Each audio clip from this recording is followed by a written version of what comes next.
Imagina que você acabou de ter um filho e quer introduzi-lo para sua família. Provavelmente, isso será seus pais, seus avós ou até mesmo seus amigos. Bom, e se eu te contasse que para os povos indígenas, essa família também inclui a natureza, como os rios, as montanhas, as árvores e até mesmo pedras. Na etnia Krenak, quando uma criança nasce, os seus pés são mergulhados no Rio Doce. Esse rio é como um avô para esse povo e foi carinhosamente apelidado de Uatu. Essa tradição, ela era uma forma da criança conhecer o rio e do rio conhecer a criança. Eu digo era, pois, em 5 de novembro de 2015, esse rio foi contaminado pelo rompimento da barragem de Mariana. Várias atividades foram interrompidas, como irrigar as plantações com água, tomar banho no rio, até mesmo beber água, e batismos e rituais sagrados, como o exemplo que eu dei. Agora, eu vou ler uma fala do Ailton Krenak, que é um importante escritor e líder indígena da etnia Krenak.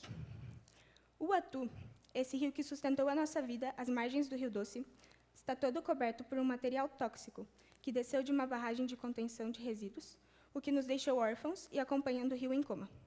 Faz 1 ano e meio que esse crime, que não pode ser chamado de acidente, atingiu as nossas vidas de maneira radical, nos colocando na real condição de um mundo que acabou. Meu nome é Letícia Firmino, e eu vou falar sobre a relação dos povos indígenas com o meio ambiente, como as ações humanas os afetam e como podemos trabalhar junto com eles para salvar nosso mundo. Desde o período neolítico, as sociedades se organizaram em volta dos rios. Isso porque a água é muito importante para nós humanos, como já sabemos. Mesmo agora que as sociedades se afastaram um pouco dos rios, essa relação de dependência continua, tanto que desenvolvemos maneiras de trazer essa água para nós. E essa relação de dependência ela não se aplica só aos rios, mas todo o resto da natureza também. Então, por que será que o ser humano expulsou a natureza da humanidade? Bom, durante muito tempo, o pensamento ela foi baseado na Bíblia, especialmente na Idade Média. Foi nessa parte que a sociedade começou a distanciar da natureza. Na Bíblia, dizia que Deus criou o homem para dominar todo o resto do mundo. E o resto do mundo foi criado somente para ser útil ao homem. E cabia ao homem descobrir qual era a utilidade de cada uma dessas coisas. Os filósofos Hobbes e Locke distanciaram ainda mais a sociedade civilizada da natureza, pois eles relacionavam a sociedade com uma coisa organizada por conta das leis e regras, e a natureza era uma coisa mais caótica. Então, quanto mais longe você era da natureza, melhor você era considerado. Essa relação justificou a colonização, a escravidão e a exploração de recursos. Aí veio o sistema capitalista. Ele reduziu a natureza a uma matéria-prima, que devia ser explorada até o fim. E o único objetivo disso era gerar o lucro. Um exemplo é o Regimento do Pau-Brasil. Ele foi utilizado em 1605, que foi uma época chamada de pré-capitalismo, ou capitalismo comercial. Mesmo não sendo o capitalismo que conhecemos hoje em dia, ainda é uma forma de capitalismo.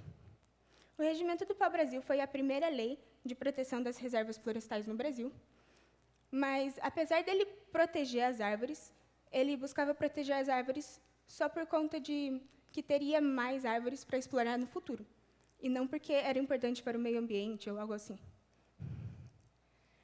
A atual crise ambiental é resultado da dicotomia entre o homem e a natureza.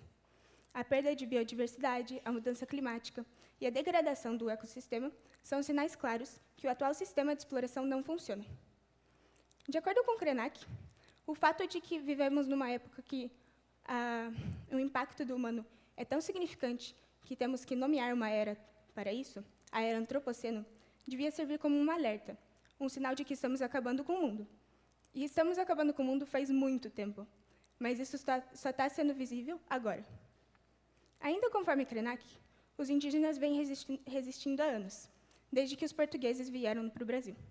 Então, o problema não seria como eles sobreviveriam, mas como nós, os brancos, conseguiríamos sobreviver, já que só ignoramos tudo que vem falado há anos e, de acordo com ele, só ouvimos a nós mesmos. É aí que entra a ideia de comunicação intercultural, apresentado por Davi Copenaua, que é um xamã e líder indígena do povo Yanomami. Essa comunicação intercultural seria o uso dos meios de comunicação para criar soluções junto com os demais povos. Aqui eu trouxe uma fala de Copenaua em relação aos brancos. Não há dúvidas de que eles têm muitas antenas e rádios em suas cidades, mas esses servem apenas para escutar a si mesmos. Eu vou tomar uma aguinha e já continuo.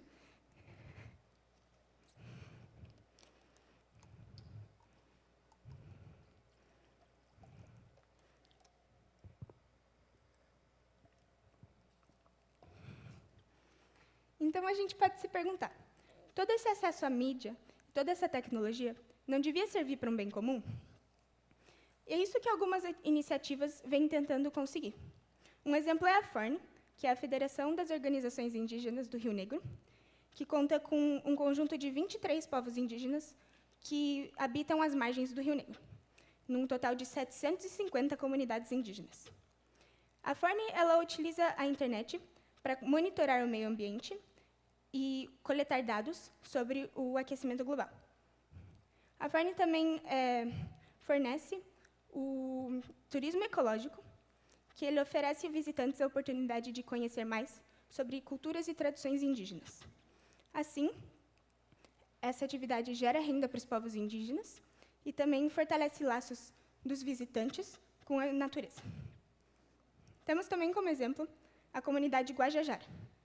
Essa comunidade ela monitora e fiscaliza terras para impedir que a invasão de garimpeiros e madeireiros, esses que mataram 43 indígenas em menos de 20 anos. A comunidade Guajajara também lançou um documentário sobre isso, chamado Somos Raízes, Guardiões da Floresta. Mesmo com todos esses exemplos, a comunicação intercultural ainda não é atingível, pois, como o próprio Davi Copenaua disse, os brancos ainda não aprenderam a escutar os outros. Então, a comunicação não será efetiva. Porém, se não fizermos nada, chegaremos no que Karl Marx chamou de falha metabólica. A falha metabólica é basicamente uma teoria que diz que, se continuarmos com essa exploração, vai chegar uma hora que a natureza vai simplesmente parar de produzir e não vai ter mais nada no mundo. Para que isso não aconteça, temos duas opções. A opção A, ela permite que o capitalismo continue. Então, sugere pequenas mudanças que, ao mesmo tempo que preservem a natureza, também preservem a capacidade de gerar lucro.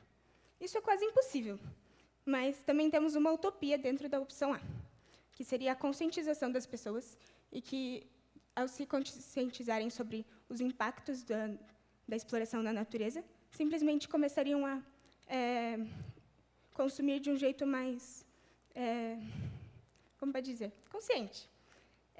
Na opção B, seria a ruptura total do sistema capitalista.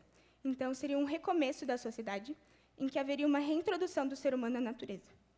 É como uma introdução alimentar, só que, em vez de introduzir a comida para o bebê, você introduziria a natureza para o humano.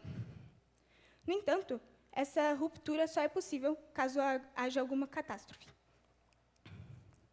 Como essas alternativas são muito extremas, temos algumas ações pequenas que já vêm sendo implantadas ao redor do mundo.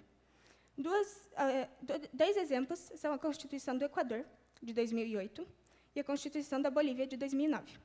Essas constituições elas utilizam o princípio indígena do bem viver, que é basicamente integrar a natureza à própria justiça. Então, a natureza passa a ter seus próprios direitos. A minha pesquisa ela foi baseada nesses 3 livros, dos autores que eu mencionei durante a minha fala. Então, esse livro é A Queda do Céu, do Davi Copenaua, e também do Bruce Albert. Ideias para Adiar o Fim do Mundo e Futuro Ancestral, do Ailton Krenak. Para finalizar, eu vou deixar como uma reflexão uma frase do texto do livro do Ailton Krenak, O Futuro Ancestral. E esse trecho ele é uma fala atribuída ao chefe Seattle, que foi um importante líder indígena na região de Washington, nos Estados Unidos. Eu sei, você chegou aqui e se assenhorou de tudo. Provavelmente, o seu Deus te constituiu agora como novo dono, e você vai ter o domínio sobre todas essas coisas. mas ensina teus filhos a pisarem suavemente sobre a terra. Ensina-os a amarem essa brisa da montanha e reconhecerem o voo da águia. Pois se vocês não aprenderem isso, um dia vão despertar imersos em seu próprio vômito. Obrigada.